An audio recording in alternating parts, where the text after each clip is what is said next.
Hoy nos sumergimos en la arquitectura de los acuerdos.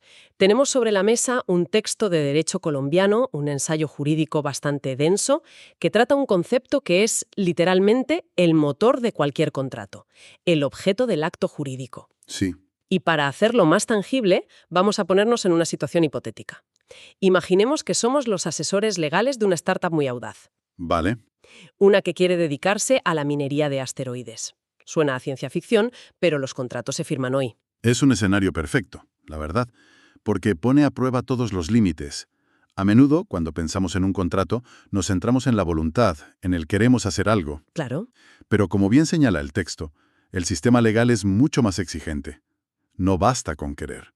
Aquello que se quiere, ese objeto, debe pasar 3 filtros, 3 pruebas de estrés muy rigurosas para ser válido. Y esa es nuestra misión en este análisis, desentrañar esos 3 filtros. El texto plantea una pregunta clave. ¿Qué condiciones de licitud, posibilidad y claridad debe tener el núcleo de un acuerdo para que no se desmorone ante la ley? Exacto. Vamos a ver que esto, aplicado a nuestros mineros de asteroides, no es teoría abstracta, sino el plano que define si su negocio despega o se queda en la plataforma de lanzamiento. Vale, pues vamos a empezar por el principio. Cuando hablamos del objeto de nuestro contrato de minería de asteroides, lo primero que viene a la cabeza es el propio asteroide, los minerales, la cosa física. Claro. Pero el texto aclara que el concepto es mucho más amplio. Exacto. Y esa es la primera distinción fundamental. El objeto no es la cosa material. Ajá, es la prestación. Es el compromiso, lo que una parte se obliga a dar, hacer o no hacer. En nuestro caso no es el platino del asteroide, sino la obligación de la startup de extraer y entregar X cantidad de platino. La acción. La conducta prometida. El documento lo define como el elemento que concreta la voluntad y permite que el acuerdo sea ejecutable y controlable por un juez. Es el puente, digamos, entre la intención y la realidad jurídica. Entendido. No es el qué, sino el a qué te comprometes. Entonces, vamos con el primer filtro para nuestra startup. Digamos que encuentran un inversor, están listos para firmar. ¿Cuál es la primera barrera que deben superar? La licitud. Y aquí es donde, según el texto, encontramos lo que llama el punto ciego de muchos litigios. Vaya. Todo el mundo está emocionado con la tecnología, las finanzas, pero se olvidan de la pregunta más básica. ¿Es esto legal? Claro, en nuestro caso, a ver, ¿se puede ser dueño de un asteroide? ¿Viola algún tratado internacional sobre el espacio? No es tan obvio como firmar un contrato para cometer un delito, ¿no? Precisamente. La licitud va mucho más allá de no contravenir el Código Penal. El texto es muy claro. El objeto no puede ir en contra de la ley imperativa, del orden público, de la moral social o de los derechos fundamentales. Es un marco muy amplio. Es que el ordenamiento jurídico funciona como las reglas de un juego. Puedes jugar con libertad, pero no puedes pactar cambiar las reglas a tu antojo. Ponme un ejemplo más terrenal. Pues mira, un acuerdo de exclusividad entre dos empresas que, sin que lo sepan, crea un monopolio local y viola las leyes de competencia. Las dos actúan de buena fe, pero el objeto es ilícito. ¿Y qué pasa si nuestros abogados espaciales se equivocan y el contrato viola, no sé, el Tratado del Espacio Exterior de 1967? ¿Se puede arreglar? No. Y esta es la consecuencia más demoledora que explica el texto. La nulidad absoluta. Absoluta. Sí, no es que el contrato se rompa o haya que pagar una multa. Es que, para la ley, ese contrato nunca existió. Es un fantasma jurídico. ¡Qué fuerte! Cualquier dinero pagado o acción realizada en base a él queda en un limbo legal muy peligroso. El texto subraya que este control tan estricto evita que la libertad de contratar se use para socavar el propio sistema. Un momento, eso me parece una medida un poco bestia. Imagina que el 99% de nuestro contrato de minería es perfectamente válido y solo una cláusula pequeña sobre la propiedad de un meteorito resulta ser ilícita. Sí, Hay que tirarlo todo a la basura por eso. ¿No se podría anular solo esa parte y salvar el negocio multimillonario? planteas una cuestión central en derecho contractual, el principio de conservación del negocio. Y sí, los jueces intentarán siempre que sea posible salvar el contrato. Ah, bueno. Si la cláusula ilícita es accesoria y no contamina la esencia del acuerdo, se puede declarar su nulidad parcial. Se quita esa parte y el resto sigue en pie. ¿Vale? Pero, si esa cláusula es el corazón del trato, si todo el modelo de negocio se basa en la propiedad ilícita del asteroide, entonces no hay nada que salvar.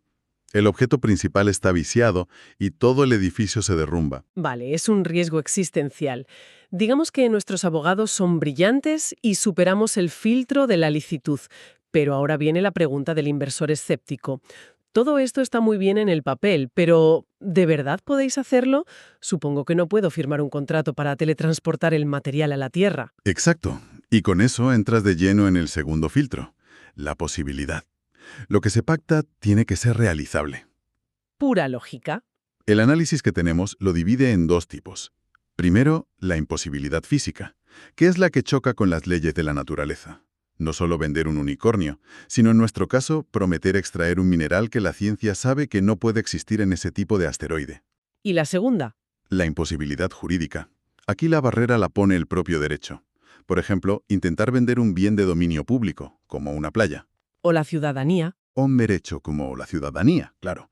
Físicamente podrías intentarlo, pero jurídicamente es un imposible. Para nuestros mineros podría ser que una ley futura declare todo el cinturón de asteroides patrimonio de la humanidad, haciendo imposible su explotación privada.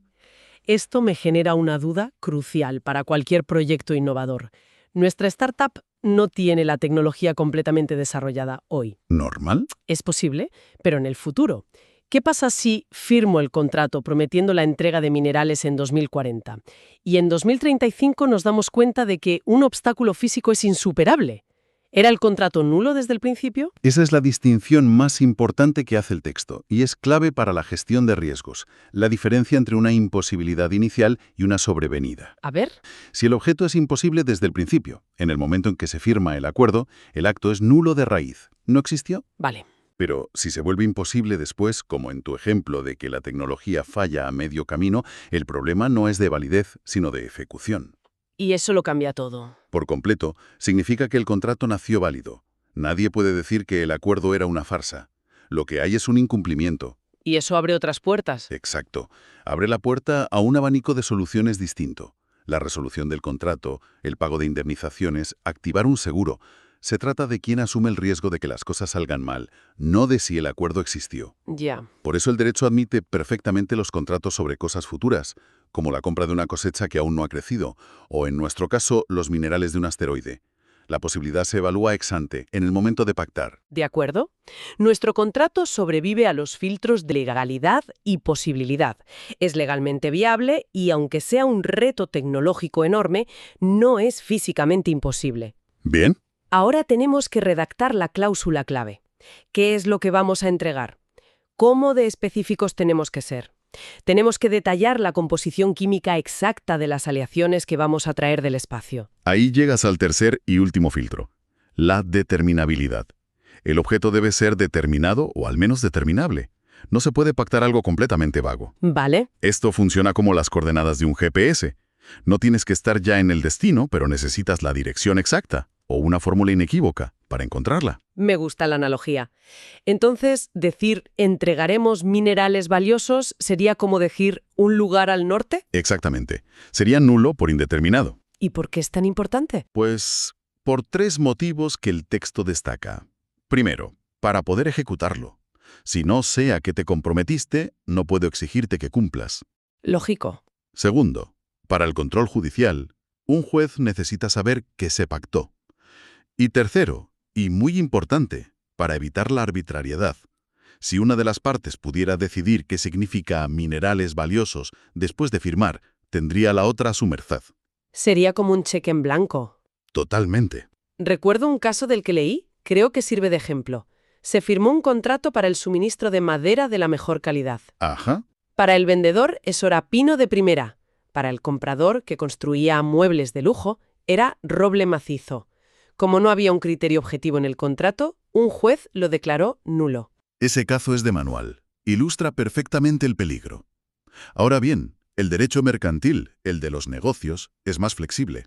Ah, Startup no podrían prometer minerales valiosos, claro. pero sí podrían pactar 10 toneladas de la carga mineral del asteroide Psyche 16, cuya composición y precio se determinarán según el análisis del laboratorio X y los precios de la Bolsa de Metales de Londres en la fecha de entrega. Ah, ahí están las coordenadas del GPS. No sabemos el precio hoy, pero hemos fijado un método objetivo e imparcial para calcularlo en el futuro, sin tener que volver a negociar. Precisamente, la flexibilidad no es un cheque en blanco, es una indeterminación controlada. Si el objeto es esencialmente indeterminado sin criterios, la sanción vuelve a ser la nulidad absoluta. ¿Vale? Un juez, como señala el texto, puede reconstruir el objeto si le das los planos, pero no puede crearlo de la nada. Bien.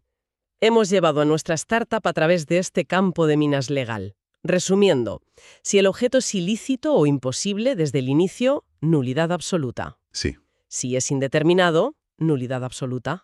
sí, Parece un camino lleno de trampas mortales para cualquier acuerdo. lo es, pero el sistema tiene un mecanismo de seguridad, el principio de la buena fe y de conservación del acto.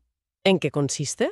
El texto menciona que, ante la duda, un juez siempre intentará interpretar las cláusulas de una manera que salve el contrato en lugar de anularlo. Vale. Se asume que si las partes se molestaron en firmar algo, su intención era crear un vínculo válido. Pero esta buena voluntad tiene un límite muy claro. Si el objeto es manifiestamente ilegal, no hay buena fe que pueda salvarlo. Hay una frase en las conclusiones del documento que me pareció potentísima y que resume todo esto. Decía: el objeto es el punto ciego de muchos litigios. Se negocia la voluntad, se firma la forma, pero se descuida el contenido. Es una conclusión demoledora y terriblemente certera. Refleja la realidad práctica de los juzgados. La gente se centra en el sí, quiero, en la ceremonia de la firma. En el papel con sellos. Eso es. Pero no dedican el tiempo suficiente a definir con precisión quirúrgica a qué están diciendo que sí. Y ahí se siembra la semilla del conflicto. Y el texto lo remata con otra idea que es casi un consejo profesional, una máxima para cualquiera que redacte un contrato. Así es, concluye. Diseñar bien el objeto es cerrar el negocio antes de que empiece el litigio. Ahí reside todo el valor práctico de este análisis. No es para ganar juicios, es para evitarlos. Justo. Un objeto bien definido, lícito y posible es la mejor garantía de un acuerdo sólido. Es la póliza de seguro más barata y eficaz contra problemas futuros. Así que, al final, estos tres filtros, licitud, posibilidad y determinabilidad, no son limitaciones a la libertad de pactar, como podría parecer. Para nada. Según este análisis, son precisamente las reglas de ingeniería que hacen que esa libertad sea estructuralmente sólida, viable y efectiva. La voluntad decide, la forma lo documenta, pero al final el objeto manda. Totalmente. Y este análisis, centrado en un marco jurídico tradicional como el colombiano, nos deja una pregunta fascinante de cara al futuro. A ver. Hemos hablado de la importancia de la interpretación, del lenguaje, de cómo un juez puede reconstruir la voluntad para salvar nuestro contrato de minería de asteroides. Pero ¿qué pasa cuando el contrato deja de ser lenguaje y se convierte en código? Te refieres a los contratos inteligentes, los smart contracts en la blockchain. Exacto. En un mundo de acuerdos definidos por algoritmos que se ejecutan solos, ¿cómo nos aseguramos de que el objeto de ese contrato, que es en esencia un bloque de código, sigue siendo lícito, posible y sobre todo comprensible para las partes y para un juez? Claro. ¿Puede un código, con su lógica binaria de sí entonces, capturar toda la complejidad que hemos discutido? Y más importante, ofrecer la misma seguridad jurídica que un texto bien redactado. Esa es la siguiente frontera.